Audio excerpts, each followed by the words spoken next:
This week, I satisfy my obsession. How ghosts move things around. Featuring my very own experience from a Freemason temple. Now, this has always been sitting on the back of my mind. I am very interested in anything that connects the ghostly with science. So, scientific means. So the idea for me has always been, well, what is a ghost? Now, most people would be scared of it. They would hear a ghost story and run the opposite direction. And the last thing they would think on their minds is, how is this happening? Is there an explanation for the unknown? Is there an explanation why a ghost can exist? So to connect this idea, I have to come back to an initial point. Something that's very specific. And in this case, it is the stories that people tell of how ghosts can move things. Now, you rarely see it. Usually it will happen in an off room. Usually you'll leave a room, you'll come back soon after to find something has moved, something has happened. This has happened to me a couple times as well. I've heard many stories over the years, but very rare do you hear a story of it happening directly in front of a person. And sadly, I have not received this experience. I have not seen it full-fledged, something moving directly in front of me, although I know that other people have had that experience. So I give it validity, is what I'm trying to say. So how do we connect this simple idea of how ghosts move things with science? How do we make this more of a scientific matter? And that word is perfect, the word matter. Because what we are talking about here is energy. Energy versus matter, what makes us up, what makes up reality. Now, if you think of things from this point of view, which is not so much science, and if you talk to a scientist about that idea, they wouldn't really have answers for you. And to be honest, I don't have any answers for you. But the question is, shouldn't you keep an open mind? I'll give you an example. What makes a haunted house?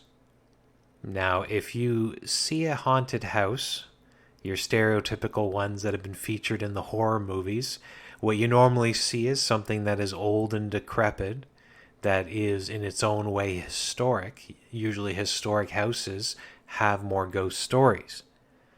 And the reason for this is because of energy. So the energy builds up over generations of families living inside this house. The events that happen inside there, whether they be tragic or happy, they leave an impression on a space. And that impression is what eventually becomes your ghost story. Whether it be residual, in the sense that, it's happening, but it's not conscious. So it's almost like you're watching a movie playing out that's on a loop. Or whether it be conscious, where there's an actual ghostly energy that exists inside this house. But with either of those factors, there has to be time. There has to be time for this energy to build up.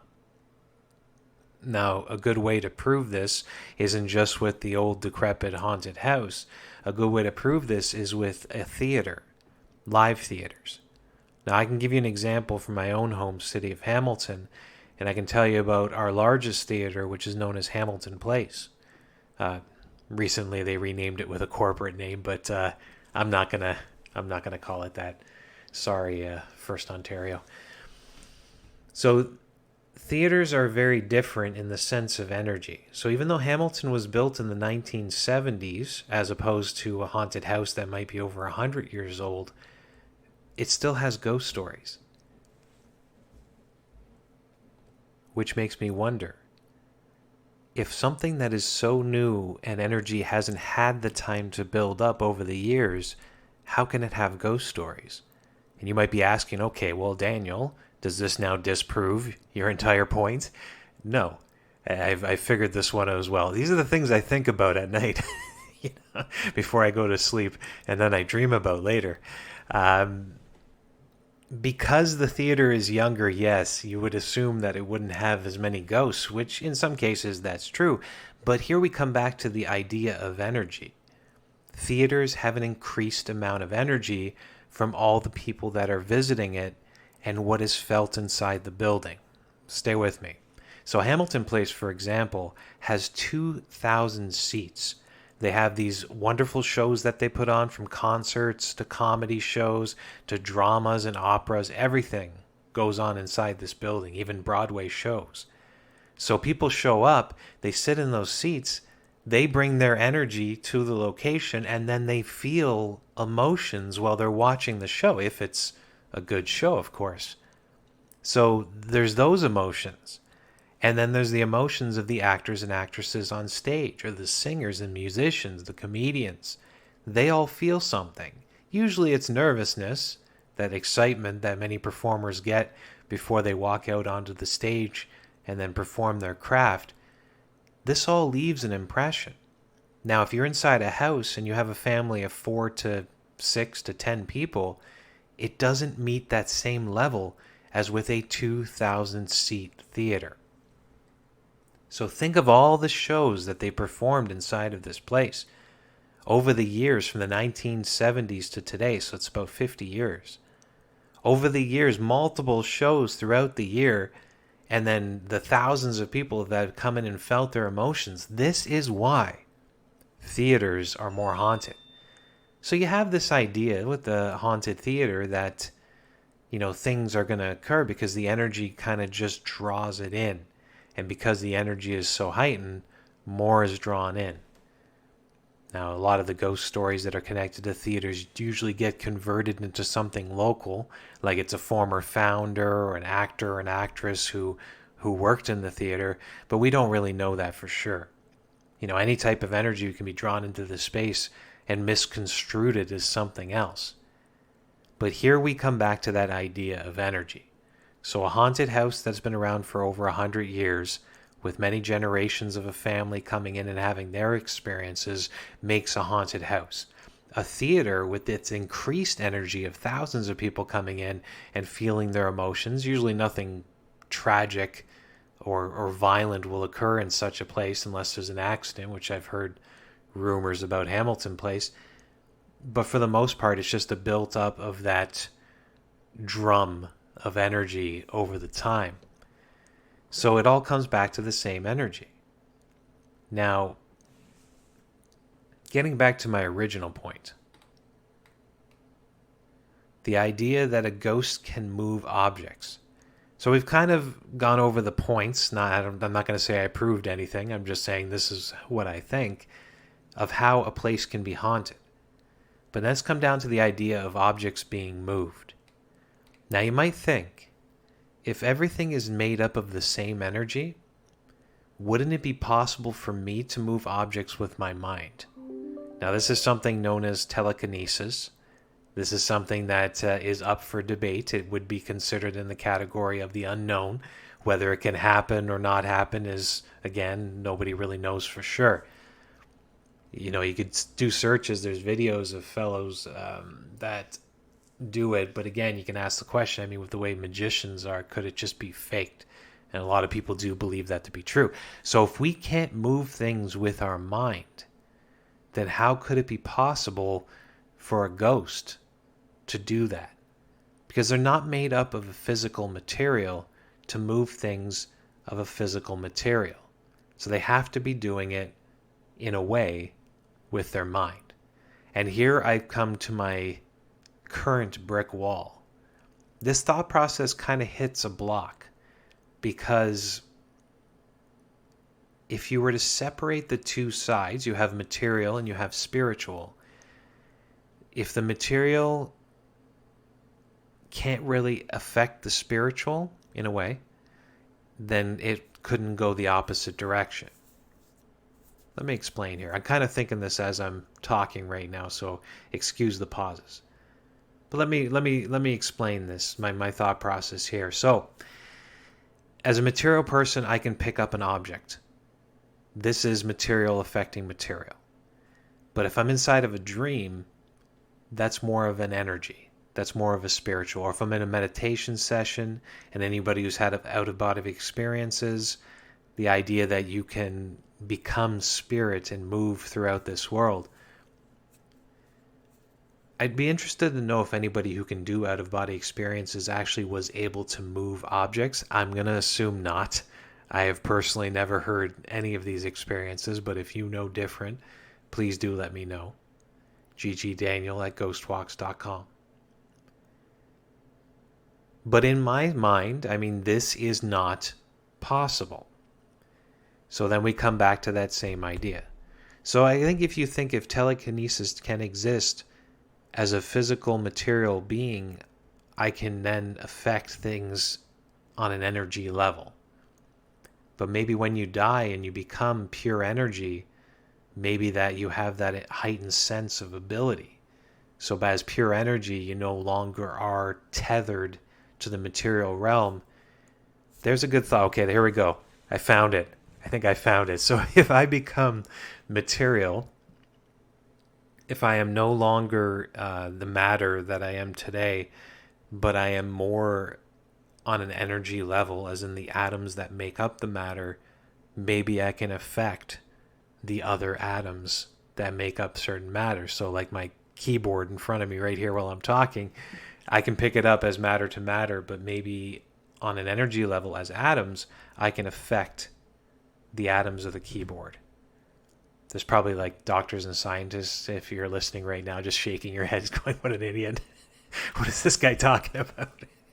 I could very much sound crazy right now and not realize it, but this is the thought process that's going through my mind.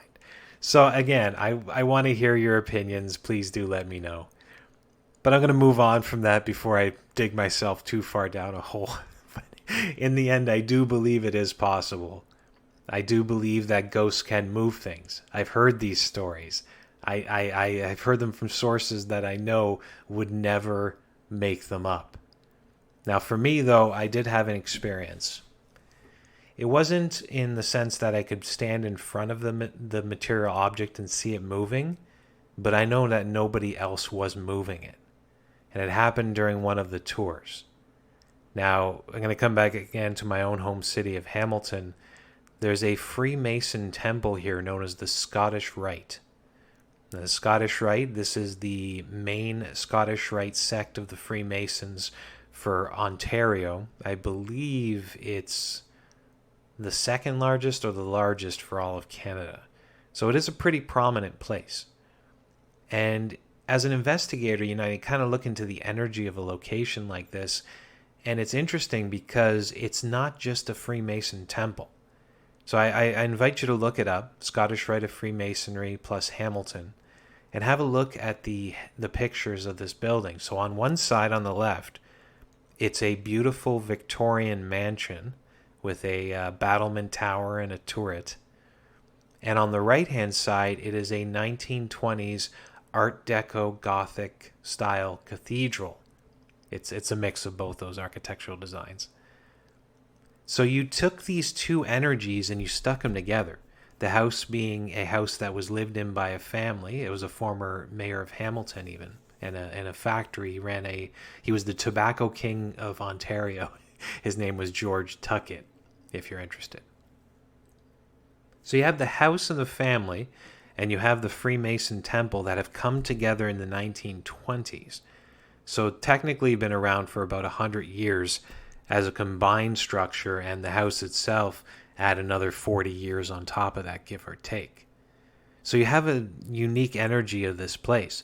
So going throughout it and doing tours there and doing investigations brought up a lot of spirits. Now, I'm not going to focus those right now. I might bring them back in future podcasts. But right now I'm going to focus on one specific room.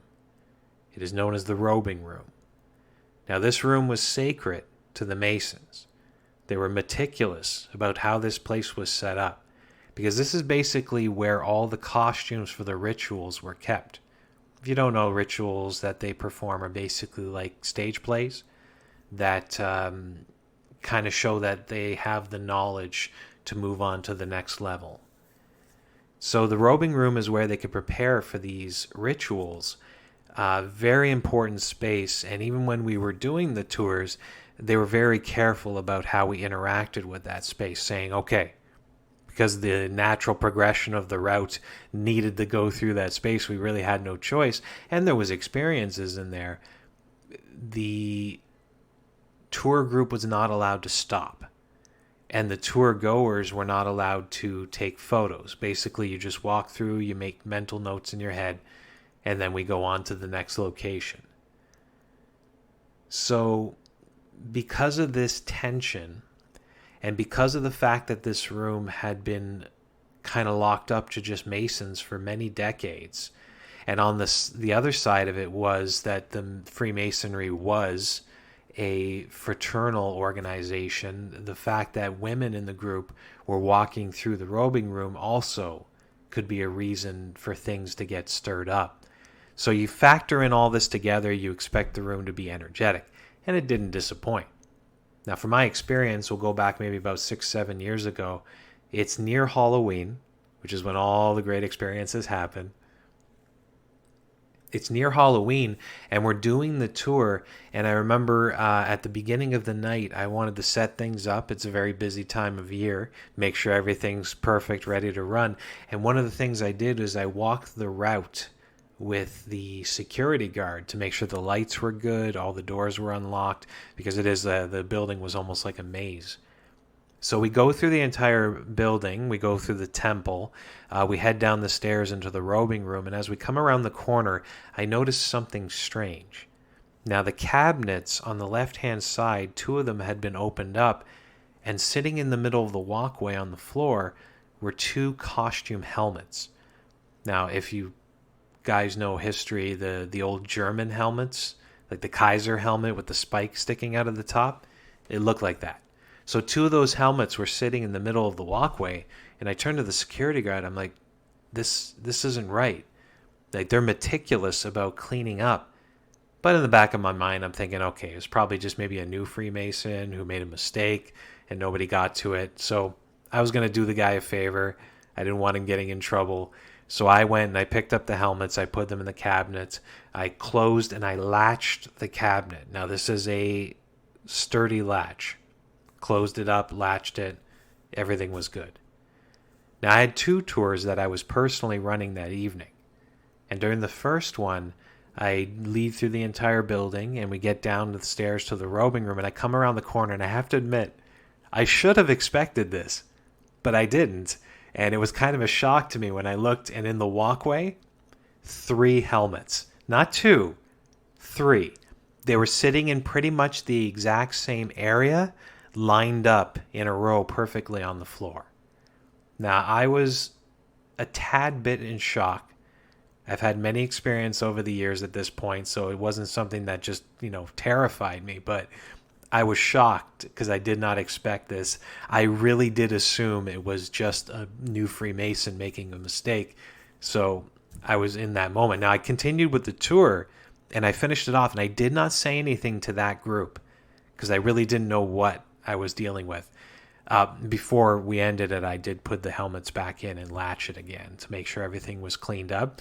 Nobody even asked me, though. I thought somebody might ask me what's going on. Is this part of the tour? Why are you putting helmets back in a cabinet? But nobody said anything, so I don't think they cared. I hope they enjoyed that tour. So the second tour goes. And we're coming through the building. I do the temple. We come down into the robing room. We come around the corner. And now I have learned my lessons. And this time I did expect it. So I come around the corner and guess what? The cabinet is wide open again. And 2 helmets sitting perfectly in a line on the walkway in front of me. So as I'm walking up to it again, we had our rules with the robing room, so I didn't say anything in there. I didn't want anybody stopping. So I picked up the helmets, I put them back in the cabinet, I latched it, took them to the final room of the evening. It's like a circular meeting room, and was going to tell the story, but then I started out with the note, "Happy Halloween, everyone." Something weird is happening tonight, and I told them what had been going on. And people were quite interested in that, to say the least. But for me personally, I was just happy that was my last tour of the night because I was done with it. I even asked the guides afterwards, and they mentioned, "Oh, I thought just somebody had mistakenly put those out and forgot to put them away." So they saw the helmets on the floor, but didn't assume it was ghostly until I told them. And I think they were also happy I didn't tell them while they still had tours left in the evening, because that was a tad bit freaky, to say the least. But here we have it. Here we have an experience where something was physically moved. Now, I wish there was cameras that were actively pointed at that cabinet. I checked, there wasn't. That to see the latch turn, to see them open up, and to see the helmets come out, because that would be an amazing thing to experience. But it's almost like the ghosts know. Now, there are videos out there of things moving around. Of course, the first thing most people say, I don't believe it. I think this has been CGI'd. I think we would live in a better ghostly world if CGI didn't exist. If it was the 1950s and you couldn't manipulate the cameras in such a way to, or manipulate the video to make it look like something like is happening, like reasonably look like something is happening. But today that's possible. So whether you believe those videos or not, the fact does remain from many, many sources that ghosts are able to move things around. Okay, that's it, everyone. Thanks for listening to the podcast this week. Next week, I believe I'm going to be focusing on the story of how history is saved by ghosts, something very prevalent in the United States of America. And for that, I'm going to use the old Shawshank prison and as an example, Mansfield Reformatory. Thanks for listening, and I'll talk to you next week.